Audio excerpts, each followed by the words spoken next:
Hello everyone, it is me again, Geisha Dedra, back with another video, so thank you for tuning in.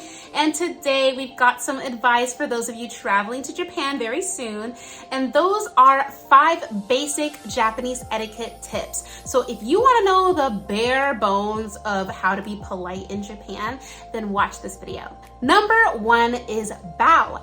Bowing is like giving a handshake in Japan. It is one of the most basic ways that people greet people. There are different levels of bowing depending on who you're talking to and the context of which you're meeting them. If you're meeting someone at a similar level to you, meaning that they're not someone you respect a whole bunch, but they are like maybe just a casual stranger, a potential friend, you'll want to bow at about 45 degrees and make sure that you're looking down while you do it. Don't look them in the eye while you bow. It's kind of a social faux pas. It's like shaking hands with the same hand level of awkward. So don't look someone in the eye while you're bowing to them. Look to the floor, admire their shoes, and then come back up. If you're meeting someone who is extremely worthy of respect, like if the prime minister just happens to be out on his daily stroll and you bump into him, hit that 90 degrees. Like you should, and keep your back straight. Like count to 1 Mississippi. You don't need to be down super long unless you're apologizing. If you're apologizing, you bow for longer, and usually you'll try to say your apology while you're bowing, but anywho, that's for another time. Number 2 is hold your trash.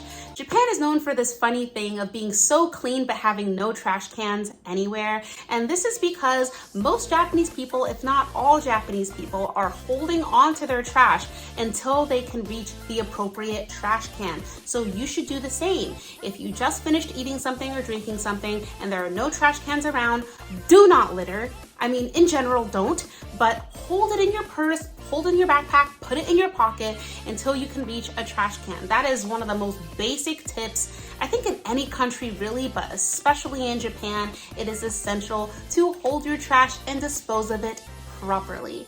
Number 3 is no shoes inside. If you are so lucky as to be invited into someone's home, do not wear shoes. There's usually a place at the very front of the house where you can leave your shoes. So leave your shoes there. Do not wear your shoes indoors. A few places where you'll want to take off your shoes are in really traditional Japanese restaurants. So a lot of those places make you take your shoes off. Other people's houses. Yeah, that's really it. So yeah, be prepared to take your shoes off. Be prepared to take your shoes off because it is the polite thing to do when visiting someone's home. And another tip that goes hand in hand with this is bring socks or wear socks, and have socks ready to wear in the case that shoes or indoor shoes are not available. Number 4 is silence on trains. On trains, you want to be speaking at a max level 2. A level 2 is the level I'm speaking to right now. I really should not be speaking any louder than this on the train. I shouldn't be yelling. I really should not. So a level 2 or a level 1, like a whisper, is fine. Don't get on a super long phone call and be like ha-haing and kikiing while you're on the train, because that is so rude and you're giving your country a bad look. Do not be that person.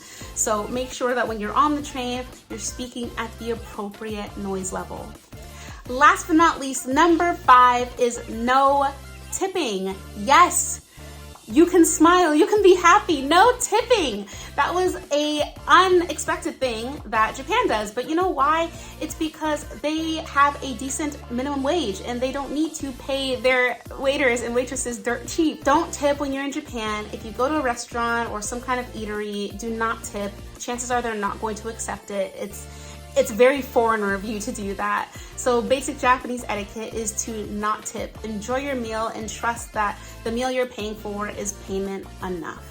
All right, guys, thank you so much for watching these 5 basic Japanese etiquette tips. I hope you enjoyed it. If you did, then like this video so I can see that you did. And if you want to see more, then hit subscribe and join the YouTube fam. All right, everybody, I hope you have a great day or a great night, and I'll see you in the next one.